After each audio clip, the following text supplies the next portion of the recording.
May 26th, the world marches on. Memorial Day weekend. Yes. Mr. Steinecker, tell us what's good to know. I tell you what, well, we had a Memorial Day weekend. I hope everybody did get a chance to just have some downtime to kind of reassemble their thoughts as we reopen our community. It looks like you're feeling better after your surgery. Sounds like downtime was what you really needed, right? Mm-hmm. It was lovely. Yep. Good. Well, we are wide open here. And I just really want to kind of get started because what I was most nervous about, so we took yesterday off, today's Tuesday. Mm-hmm. I wanted to know, okay, that we've been open as a city for a couple weeks now. What did the numbers really look like? And you and I talked about coming back from Memorial Day. If we saw all red, we were going to be concerned. So I'm going to borrow your screen here for a second. I'm going to show the numbers for today and let's get started and talk a little bit about that. So if memory serves, we were at 20 and 2% ish last time. Right. So here's what we're looking at right now. So hopefully you can see that screen all right. We're at 22.2. So we've decreased a little bit over this is average cases on a 14-day average, about 22.2. And our 1.91 is that percent positive of the test cases over the week period as well. But I want to dive into both of these numbers. So these are the two gates that we're being told if these numbers go up, if this goes over 6%, and if this number goes so high that our hospitals can't handle the volume, then we have to pull back our business. And so that's why we're watching these things. Here's that 14-day average. What you and I were hopeful of, we know that back in April, around April 11th, my birthday, as we remember now, we were almost at about 25 cases per day. We went way back down when we reopened our economy back on May 4th. We were at about 11 point something. And now we have, as the 2 weeks that we've been open up, you see how many cases we keep growing. So again, this is one of those notions of, well, this is why when you say keep the folks who can get sick, those who are most vulnerable, keep them away from the crowds because of this. Right now, we are still seeing the increases. But yesterday, finally, we saw a little bit of a tapering down. We hope that starts the next round of going down. But right now, I don't believe we're out of the woods of saying, wow, the volume is going down. Joe, the volume just continues to go up a little bit. But what we do see is it's because we also test a lot of people in Pinellas County right now. You're seeing us now starting to average about 1,200 folks a day being tested. And we're still getting at a beautiful 1.5%. Remember, back when we first started talking about this, we were pulling 5 and 6s, and 4% is what we were shooting for. And so you're seeing a lot less people coming down with it when they are tested.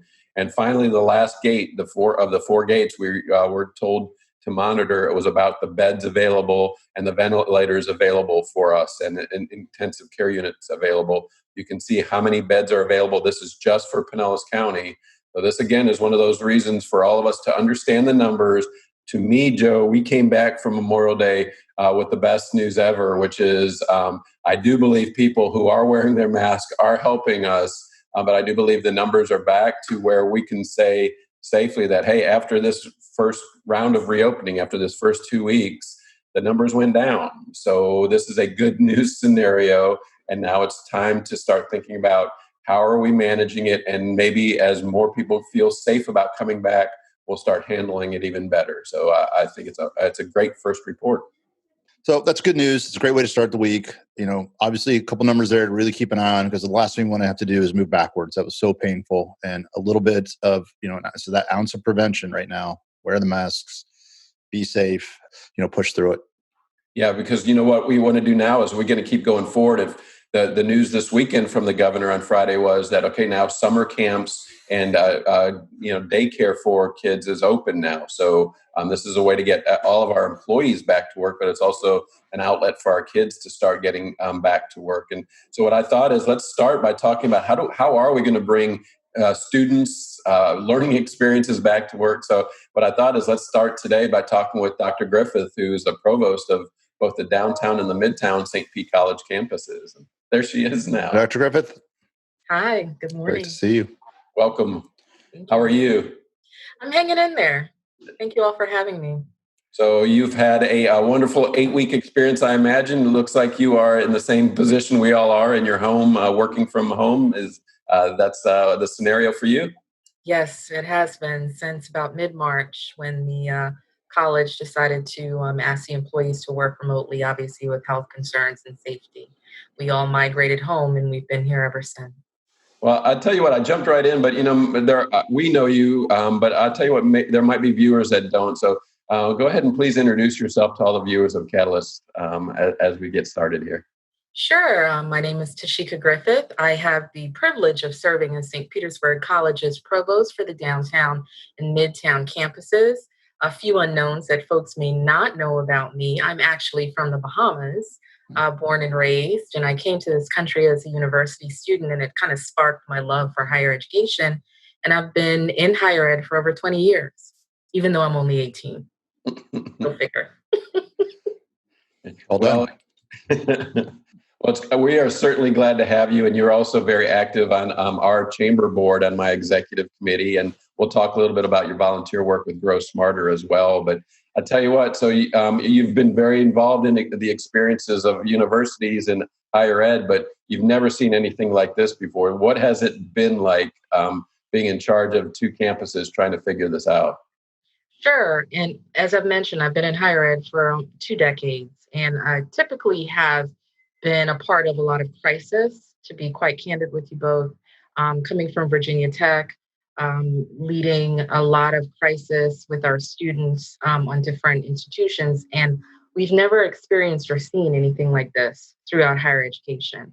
I think for us, knowing that there's so much uncertainty in terms of navigating through the pandemic makes it so hard for a lot of our higher education leaders to do what we think we do best, which is make plans, right? We really thrive on organizing ourselves, really catalyzing all of our plans, thinking in terms of students, our staff, our faculty.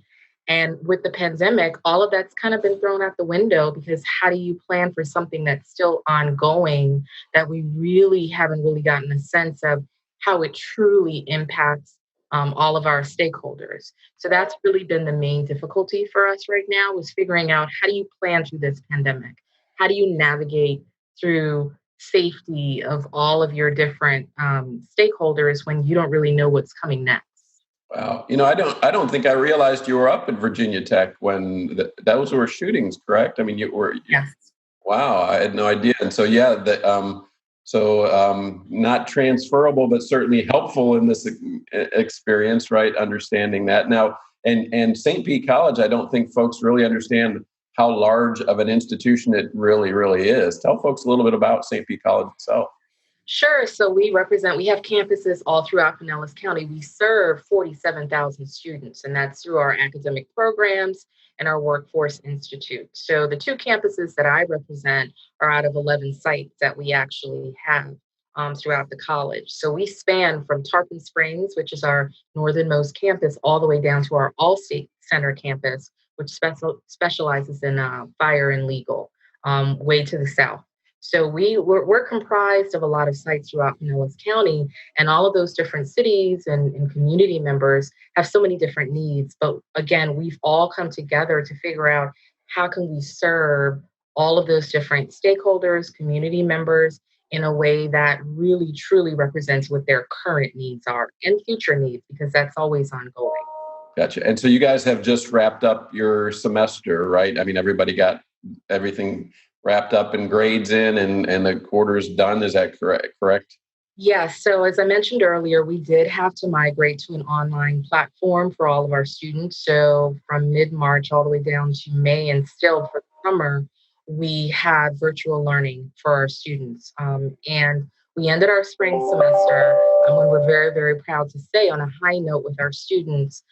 We had close to 2,000 graduates for the spring semester, and we started our summer term last Monday.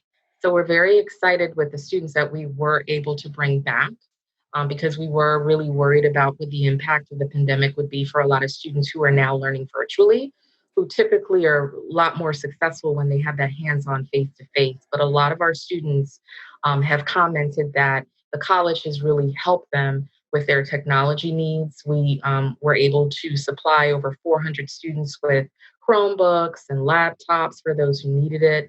We were also able to supply some dongles to help students who had, capacity for internet access needs. So we were able to help them through that. And just the wraparound services that we provide with regard to the CARES Act and the financial support that we were able to help our students who had need to pay their rent, to get food, to just help themselves with their bills, utilities, and otherwise.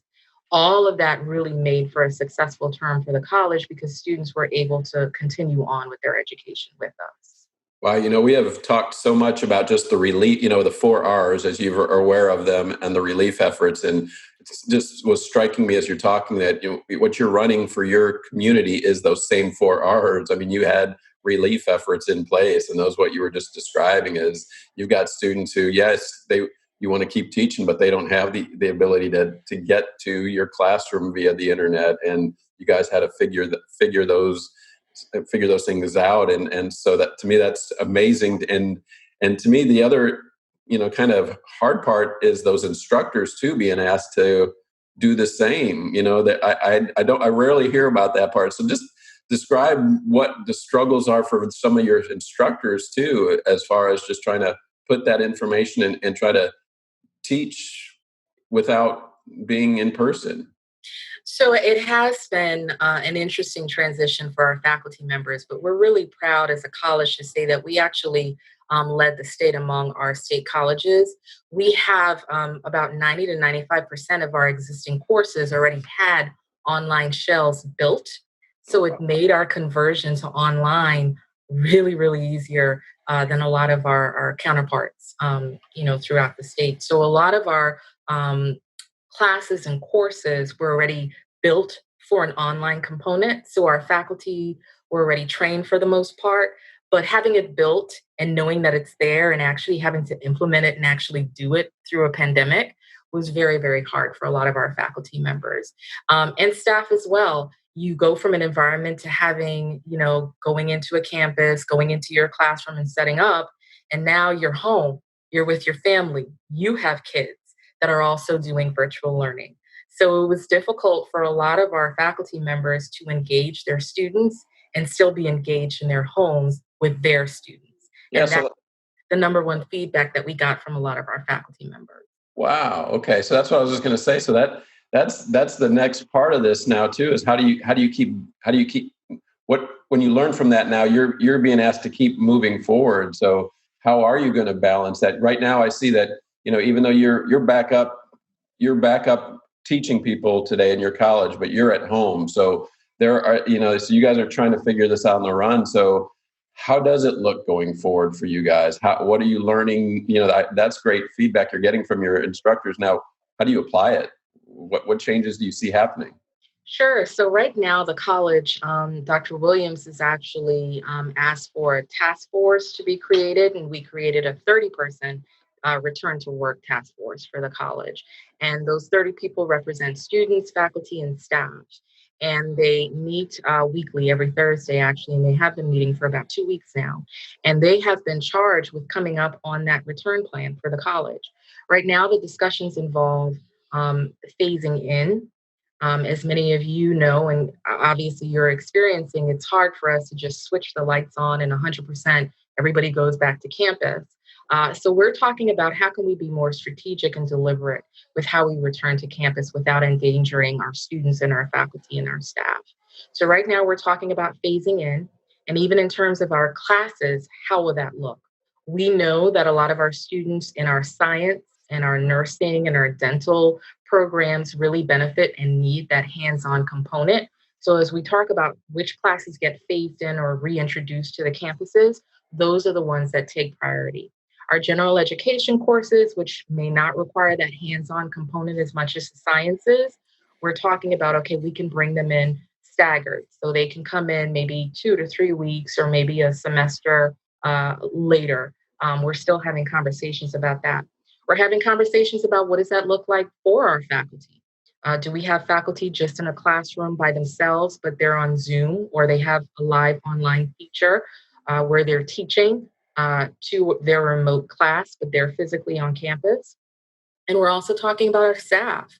I, for one, for my downtown and midtown campuses, would not want 100% of my staff members being there for the potential of one person being sick and then spreading it, to the entire team. So what does that look like? Do we stagger our times? Do we rotate where we have 50% of my staff there on a Monday and a Wednesday, and then the other Tuesday, Thursday, and Friday? So we're having discussions about that, and we're also having discussions about PPE.